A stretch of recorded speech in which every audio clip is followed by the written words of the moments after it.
बहुत अद्भुत निर्माण का कार्य बहुत अद्भुत चल रहा है। 1 वर्ष बाद आने का सौभाग्य मिला है। पिछले वर्ष जिस तरह का निर्माण था उससे अधिक और विशेष रूप से अनवरत आती हुई जो भक्तों की श्रृंखला है, उनके मन में जो भाव है भगवान के प्रति, वो बहुत अद्भुत है। मेरे साथ तो हर बार ऐसा होता है कि विग्रह के सम्मुख में बहुत देर देख नहीं पाता हूँ। आज भी आंखें बह निकली, ज्यादा नहीं देख पाया, लेकिन फिर भी बहुत अच्छा लगा। और आदरणीय चंपत राय जी और तमाम जो वहाँ काम कर रहे हैं LNT के मेहता साहब और टाटा कंसल्टेंसी के, उनके साथ भी मिले।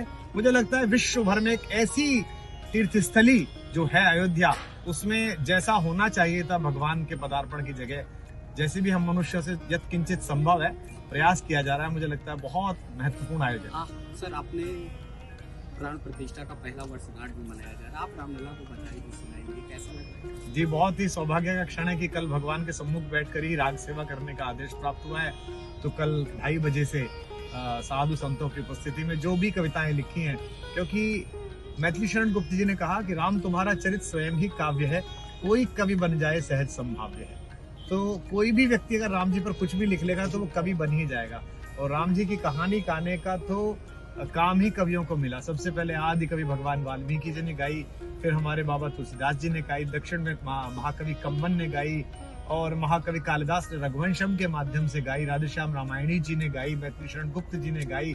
मुझ जैसे किंचन को भी अवसर मिल रहा है कि मैं भगवान की सेवा में कुछ पद अर्पित कर सकूं, तो कल अपने समस्त संगीत के साथियों के साथ, अन्य कवि मित्रों के साथ 2:30 बजे से भगवान को 1-1.5 घंटे जब तक रीझे वो, जब तक लगे कि पूरा हुआ, तब तक सुनाने का मन। डॉक्टर साहब, कोई ऐसी लाइन जो आपके हृदय में हो और आप रामलला को यहाँ से सुनाना चाह रहे हैं? कहता हूँ, मैं कल भी सुनाऊंगा कि मानवता की खुली आंख के सबसे सुंदर सपने राम, जिव्या वाणी अर्थवती हो गई लगी जब जपने राम, मात पिता गुरुजन परिजन ने अपने अपने देखे थे, दुनिया भर ने देखे अपने अपने अपने अपने।